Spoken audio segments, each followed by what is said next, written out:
Welcome to Offscreen. This week we're reading Suicide Squad by Justin Marks. A secret government agency recruits imprisoned supervillains to execute dangerous black ops missions in exchange for clemency.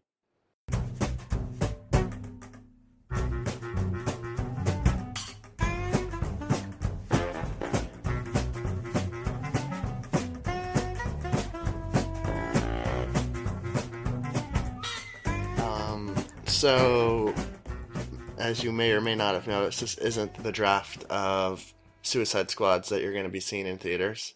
Yeah. Which we knew from the start. Yeah, and I feel bad. And I don't know if we should have said something last week, because I know most people were probably expecting the Suicide Squad that, yeah, like you said, the one that's in theaters. But now that I've heard about, like, the feedback of the movie, maybe it's, because that's not the point of this podcast, is not to just review movies. There are plenty of movie review podcasts out there. And we're not reviewing the movie. Every screenplay that we've read has changed from page to screen. That's a natural part of the process. However, I didn't realize how different this was going to be. Like, I was at least hoping, okay, maybe it'll give us some idea of what the movie will be like, but this draft seems like a completely different imagining of the story. Different writer, like, who is no longer even credited at all on the movie. Yeah. We apologize if that was a little misleading. But I apologize. Steven doesn't care. Well, I don't know. I mean, honestly, this is probably a better screenplay than the one they ended up using. From the sound of the reviews. Yeah. I haven't seen it yet, but the draft in theaters was apparently written in 6 weeks by David Ayers, and apparently it's been edited. The movie's been edited to the point of incomprehensibility. I haven't seen the movie, but it seems like I've read the synopsis on Wikipedia and everything, and heard about it, and it just sounds unwieldy. Yeah, it's like a story and a premise that is at risk of that already with so many characters. And sure. Definitely not the kind of script you should probably try and write in just a few weeks. At least he's not pulling a Max Landis. He's not pulling an all-nighter. Yeah. At the same time, like, the Iron Man didn't have a locked script, and that turned out really well. Didn't have a what script? A locked script. By the time they started shooting, really? They were writing it on the fly. Oh, I didn't know that. Which this makes no sense when you are planning a bunch of interconnected movies. Yeah. Years off in the distance. Yeah. Don't you think that you should have hard deadlines for all of this? Because if you fuck up one of them, that's going to have a ripple effect. Yeah. And it's going to impact the others. The suck is going to ripple. It will. It will. So I think that's pretty ridiculous. I also think the idea that just because this is based on existing IP, somehow that means it's like it necessitates a movie. Like, how many people have heard of Suicide Squad or any of the characters in it? And I was looking up some of this stuff. The Joker and Harley Quinn aren't in this draft. Right. And it does seem like even the Suicide Squad, the original comic books, there were a few different versions of it. And as there always are. There's just so much material out there. And I feel like, and I'm sorry, we're kind of skipping to criticisms. That's not very nice. Well, but this is more of a big picture thing, for me at least. There's just so much material to draw from that I think sometimes people get greedy and they want to cram too much in there. Well, I just worry that it comes at the expense of, like, original ideas. Well, definitely that, too, yeah. Because, like, the fact that this already existed, not many people care about it. It might as well already be an original idea. Yeah, and you know what's interesting? So you're just tying yourself to something that already exists, but you're not getting the theoretical benefit of having it already exist. And you know what I think is kind of cool, and which unfortunately is going overlooked by a lot of these movies and just the mindset of Hollywood in making them. To me, and I'm not like a comic book nerd myself, but I've definitely grown up around those people and, people that were very well versed in all of this lore and backstory. There are inconsistencies even among the comic books. They will like reissue or like redo certain stories or characters. They'll have like new versions of the same character. Like I said, there were different iterations of the Suicide Squad. And to me, that's what's kind of great about the whole comic book world, and whether it's DC or Marvel or whatever, is that there's freedom there. There's like just enough of a precedent with some of these characters that it lets you, that's like your jumping off point. But for a lot of people, that's all it is. It's just a jumping off point to spin your own news stories. But the movies, it seems like they're too obsessed with getting all the little details and like trying to just stick in as much references to other stuff rather than just like writing the best story they could write with those characters as the jumping off point. Does that make sense? Yeah, I think so. Anyway, Yeah. I think we're talking about two slightly different things, but I agree with you. Okay. Can we talk a little bit about Justin Marks? Yes. Or should we say that David Ayers co-wrote the draft of Bright that we read? Oh, I forgot about that. Yeah, so that's going to be a future project of his. See, so he was taking a page from Max Landis's book. Yeah. Writing it so fast. But I mean, he probably had no choice but to write it so fast. Yeah, I'm sure. It's just poor planning on behalf of the studio, who then focus groups the movie to death. Yeah. By all accounts. Anyways, Justin Marks is kind of a screenwriter, if you will.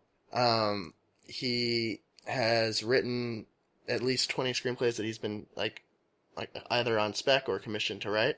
So he's getting paid, but he only has 2 or 3 feature-length credits on his IMDb page. Yeah. One of which was Street Fighter, and another one more recently was The Jungle Book. Right. But he wrote a draft of 20,000 Leagues Under the Sea for Disney, which I believe David Fincher was attached to for a little bit. Is that still in development? I don't remember. No, I remember this back in like the late, like 2008 or 2009. Oh man, okay. I'm pretty sure. So that was a while back.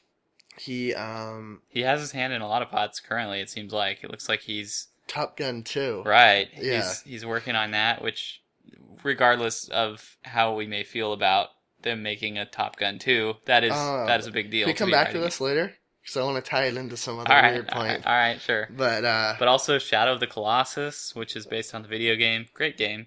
Oh, yeah. Jungle Book 2. He's never failed to find work, it seems. Yeah. But anyway, do you have anything else you want to say about Mr. Marks? No, I think that's enough. Okay. I'm going to summarize this. Yeah. I'm going to try. In an elaborate airport heist, a team of supervillains known as the Onslaught steal a briefcase from Russian agents containing highly classified government information. When the U.S. government finds out, they pull the trigger on their own top-secret project called the Suicide Squad. The team is assembled from inmates at Belle Reve, a prison for those with superpowers. As the squad soon learns, the briefcase stolen from the Russians contained information about the whereabouts of a man named Fallout, a mutant so radioactive that he's considered a weapon, and now he's joined the Onslaught. The Onslaught aren't the real bad guys, though. They're only following orders from a U.S. senator named Cosgrove.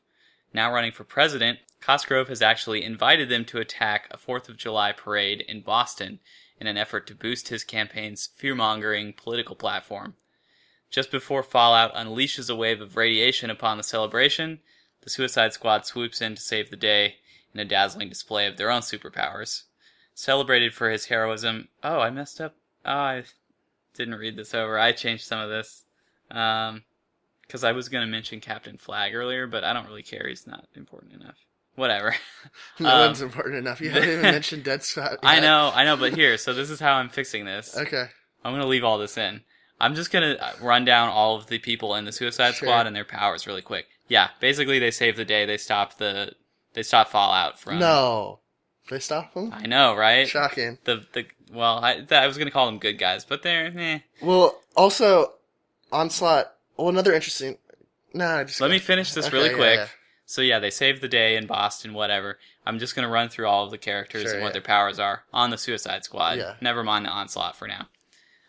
So you got Deadshot, who just has like superhuman accuracy with firearms.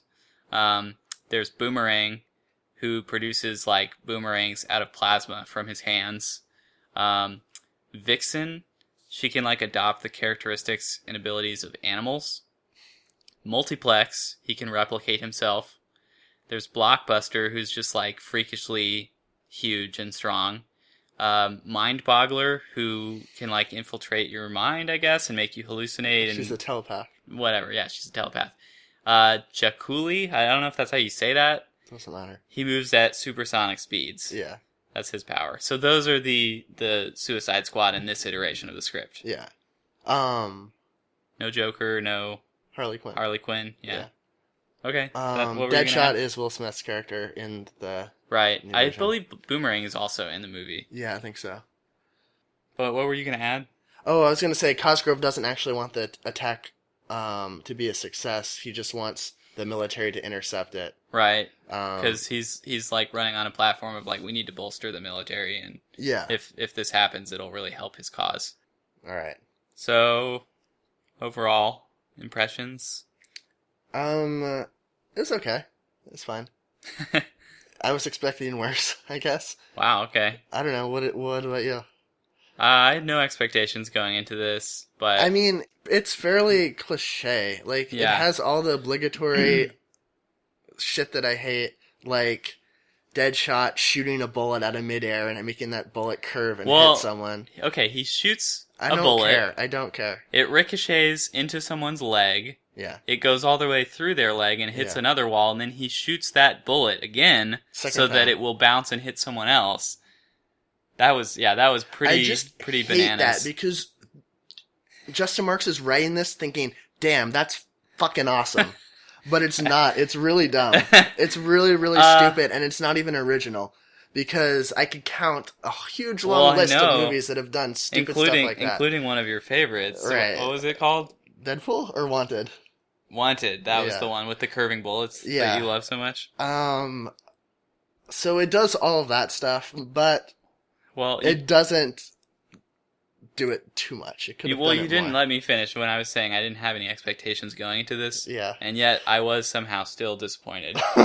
I was really not digging this. There were some things I liked, which we should start with that, as per usual. I didn't mind some of the ridiculous powers, because, we've talked about this too. I'm more of the school of thought that, like, comic book movies should be approached with a little bit tongue-in-cheek sort of humor. And to me, I took that as like, okay, clearly they're going over the top with this. But it's not humorous though. It's just ridiculous. It's not unhumorous. I feel like there is a sense of fun when they're doing things like that. I mean, shooting a bullet. Yeah, I mean, like shooting a bullet. No, I just mean with like the ridiculously corny powers that these guys have. Like they are like D-list superheroes. That's not necessarily the writer's fault. I mean, no, certainly he curated these characters of the many he could have chosen. But yeah, I agree their powers were a little bit lame. But one of the other things I actually did like about this, and it sort of stems from the fact that these are B characters and they are a little bit disposable. It was very cavalier about killing these characters off, which I enjoyed, because that is something I don't expect from these kind of movies. In fact, they seem a little too precious about trying to preserve the lives of their characters for the potential spin-off movies that they can make. Mm-hmm. So that's one reason I felt like this was probably not this was doomed from the start, this version of the script, because it's killing off so many characters. But a lot of these characters aren't even in the one that we're going to see. Yeah, I know, but I mean, I just guess don't you could think save them for later. Yeah. But yeah, I agree with you, but I think it's also about the way in which that's handled. Like it's very like clinical and dispassionate, which I think is a lot more effective than just like kind of a flippant disregard for the characters. Wait, so which one do you think it was? You think it was flippant, or you think it was... I think it was not flippant. Because I kind of thought it was. I thought it was hilarious when, like, okay, so the first time that I really noticed was there's this whole train heist sequence where they're trying to stop the Onslaught from taking Fallout. Fallout is being, like, held... Fallout's the leader of Onslaught. Okay, yeah, but he's, like, currently stowed away on this train by the Russians, and they're trying to, like, extradite him or whatever. But they... First of all, they skydive onto a high-speed train, which is pretty dubious. But one of them gets injured in the process. It's Multiplex gets injured in the skydiving routine, and then when they get onto the train, they're like, "Well, we can't really drag him around. He's kind of a liability now." And their captain, there's kind of a leader of the Suicide Squad. He's like a sort of a disgraced Green Beret. He's not actually one of the prisoners like the others are. But anyway, he's like, no, we have to keep him. He's part of the team. And then all of a sudden, Blockbuster just grabs him and throws Multiplex out the window, dead. So now they don't have to worry about him. Yeah. So I love that. I thought that was very flippant. I guess that was flippant. I'm thinking more later when Captain Flag, also Colonel Flag. Captain. He's the captain. He's That's the what they colonel. call him. They call him Captain, though. Oh, whatever. Also, pretty on the nose. Yes, a little But, when he just, like, detonates, what's the dude's name? Blockbuster? Well, no, he didn't detonate Blockbuster. The thing is, they have C4... They have, like, an explosive implanted into their arms, and if they get too far away from Captain Flag, they explode just automatically. And so... Oh, that's a good point. You're Blockbuster right. just, like... He was fighting with Manticore, one of the guys on the Onslaught Dang, team. how do you remember that name? And he busts through the side of the train, and they just, like, roll out onto the ground outside, and the train keeps going. So eventually, he gets too far away, and it triggers the C4, and it blows him up. However, I thought that was going to kill Manticore, too. And I was a little disappointed when we found out Manticore is still alive. Because I was like, oh, that was kind of badass. Yeah. But, anyway. Yeah. So... We've been pretty harsh, I think, already, but what are the biggest detractors of this? What do you think are the biggest problems? Well, I think the pacing of it. I think the fact that I have no reason to care about any of these characters. Yeah. And their flimsy introductions, yes, introduce me to their superpowers, but don't give me any reason to invest with them. Well, it was weirdly paced, I thought. Not necessarily... It's better than being slow. It wasn't slow, I didn't think. No, but it doesn't, proportionally, I feel like it didn't really work. A lot spent on the build-up to them trying to extricate Fallout from the train, and then them failing. Then they're in prison in Russia for a little bit. Right, and then it's it weird. Starts speeding up, and it happens really, really quickly. Yeah, I wanted to mention that, too. It's really weirdly laid out. Like, in terms of... I guess there's normally a certain rhythm that these kind of movies follow with their set pieces and their action pieces and whatever. This one only had really like 2 big action sequences. There was the train. And then Boston. And then there was the climactic one at the end. Mm-hmm. Usually you would have like one big one in really probably each act, if not 2 in Act 2. But yeah, this one just didn't have enough material, like action-wise for me. It was kind of halting. And how it was paced. Like, that train thing doesn't even start until page 40-something, which... Right. That's way too late. I mean, there's kind of a cool thing with where they're introducing Deadshot? What is that his name? Deadshot, yeah. When they're introducing Deadshot's character, he has a cool little action scene where he's, like, taking out this mafia boss, but it's very short. Which is necessary. Yeah, well, because he's the protagonist. He's kind of, the focus. I think... It's a result, why this is so protracted, is it's a result of no one knowing who the characters are. So they have to do like a WWE style, like King of the Hill thing, so that each character can show what power they have, and thus earn their place in the Suicide Squad. So we have maybe 10 pages. Well, 8 yeah, to but 10 they pages. don't really do that much for all the other ones. It's really just Deadshot. Yeah, but they show... When Captain Flag is with Amanda Waller and they're picking the team, right, they do a bunch of fights. Well, that didn't take that long. I thought that was a good idea. That was like, they were holding auditions, basically, for the Suicide Squad, and it's in the prison, and they just have them fighting each other. Like, that's fun. Come on, that's like a cool... No, because it's the same sort of fighting. It's the same sort of staged fighting over and over. But they all have different powers, Steven.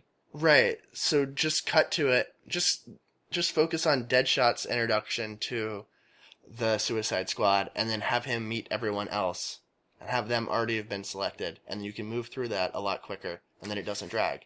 I guess. We can find out what their powers are.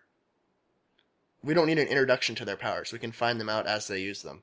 That is probably the more typical approach nowadays in these movies. I don't know. I got bored reading about... I don't even remember these characters' names. About one of them, like, throwing boomerangs. Like, I don't need to see that. His name's Boomerang. That's true. I mean, I can't fault it too much for not going into all the characters, because there just are so many of them. And there has to be some right way to do an ensemble movie like this, right? Like, it's always going to come a little bit at the expense of the characters and their backstories when you just have so many of them. Right, so like, just what's the right way to do it? Don't stall us with all that stuff up front. It's fine with Deadshot. I mean, it's kind of a cliche backstory, but it's enough, right? He wants to protect his daughter, Right. I guess.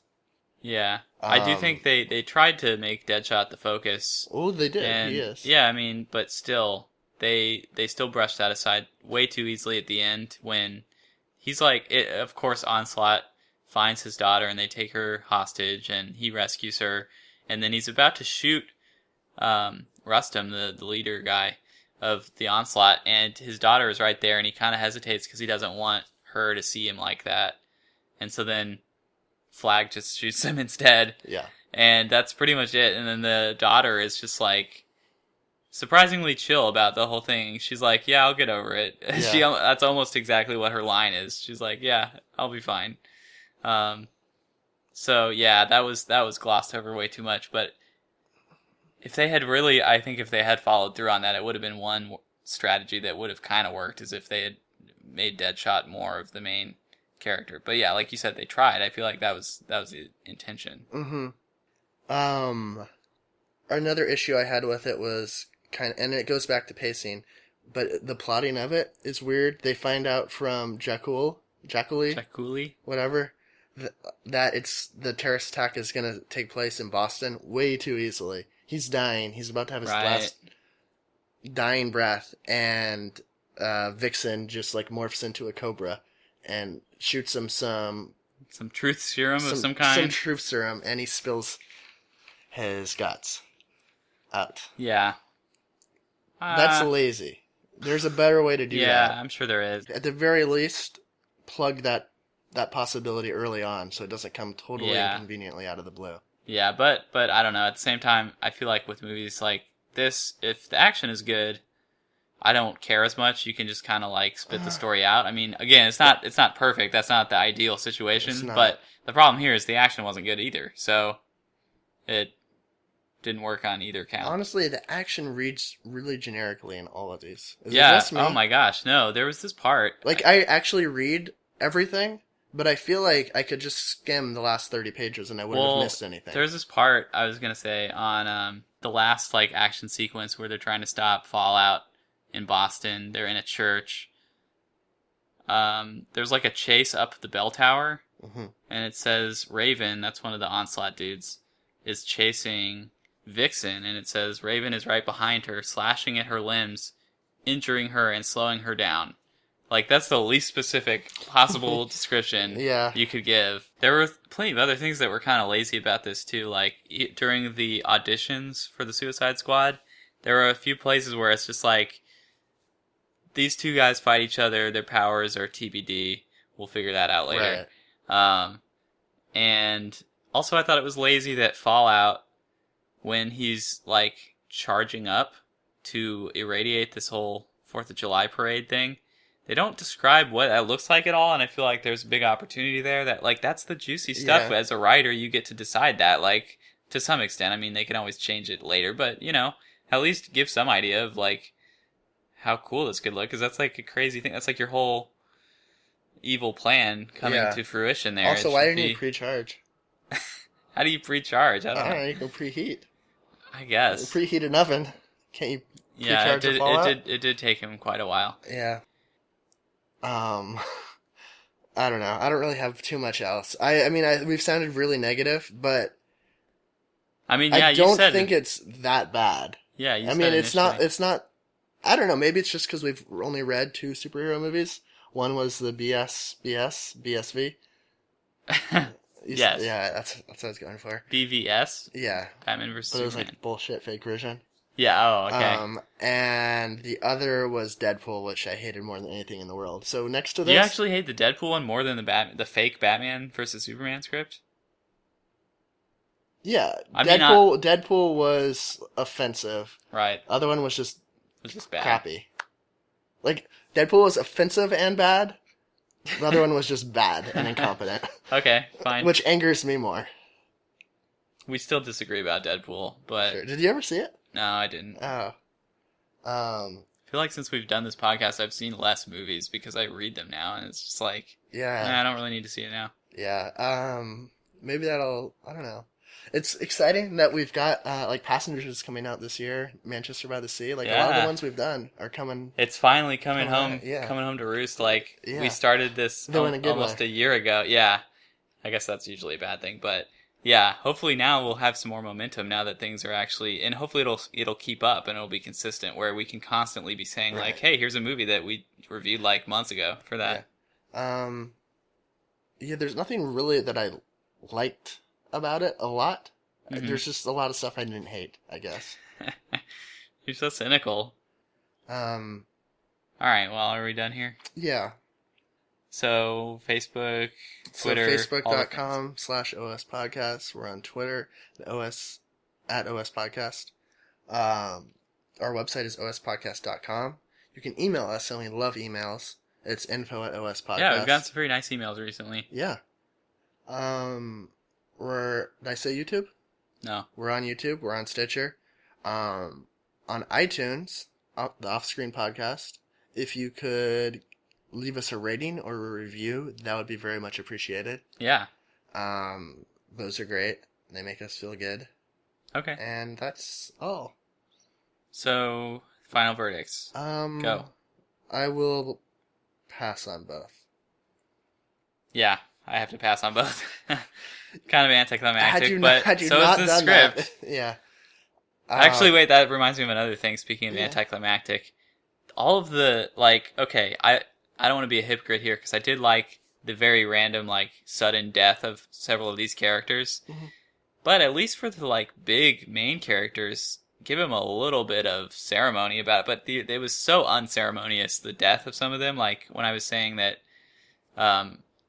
Rustum gets shot just, like, by Flag at the Yeah. last minute. Like, it's all just kind of too easy. And we didn't even talk about Fallout, how Fallout dies. Yeah. That's ridiculous. Like, all that he does, what's his name? Flag just kind of, like, lures Rustum around a corner and tricks him into jumping out and shooting. And he thinks he's jumping out and shooting Flag, but We're really... not shooting, but hitting him with his... Oh, sorry, with his, like, plasma blade thing, whatever it is. Yeah. Anyway, my point is, he tricks Rustum into slashing his own dad and killing him, which seems implausible to me, but also it's just kind of undignified. It's not like epic, you know? I feel like it should be more epic. It's a superhero, Yeah. and like Fallout is like, I from what I understand, a pretty big deal character, and to have him die like that in such a silly way, he's just tricked around a corner. I don't know. Yeah, I think so. Yeah. And also the whole powering up thing, that to me was kind of lame too, because I didn't know exactly what he was doing, but it seemed to me like, okay, you've seen the second X-Men movie, right? Like the older I think trilogy. So. I think so. Isn't that the one where, like, Phoenix, or, well, her name was Jean Grey? No. I'm gonna have to cut this. I don't remember any of these characters' names. Yeah. The redhead girl. Yeah. It's like in a moment of I duress. don't really remember. Yeah, she and, just like, explodes, right? In a moment of duress, yeah, she, like, is about to drown or die or something, and then, like, this new power emerges. But to me, that's like, that's how you establish, like, something crazy big like that. It has to be in the midst, like, in the heat of the moment. Like, a lot of what's fun about these superheroes, to me, especially with, like, their origin stories, and, like, the first Sam Raimi Spider-Man movie does a good job of it. They're discovering their powers. It's like they don't know what they're capable of until the moment comes. Oh, okay. And yeah, I mean, wanted- that's different, because this guy's old. I guess, but But it's it just, does come across as, or it is a contrivance to just allow time for the good guys to come and save the day. yeah. Like, He that's just the needs only to reason sit why there that and charge exists. up. If you didn't yeah. need to charge, then it could be game over. Yeah. But that it's like akin to in the James Bond movies. Instead of just killing James Bond, they like have him dangle Right. down from like into a pit of alligators. Right. So he has time to escape. Yeah, exactly. That was my point. Thank Yeah. you. All right. Next week we're reading a script called Comancheria by Taylor Sheridan. It's actually been changed to the title Hell or High Water, which is coming out next week. I think so. Anyway, a divorced dad and his ex-con brother resort to a desperate scheme in order to save their family's farm in West Texas.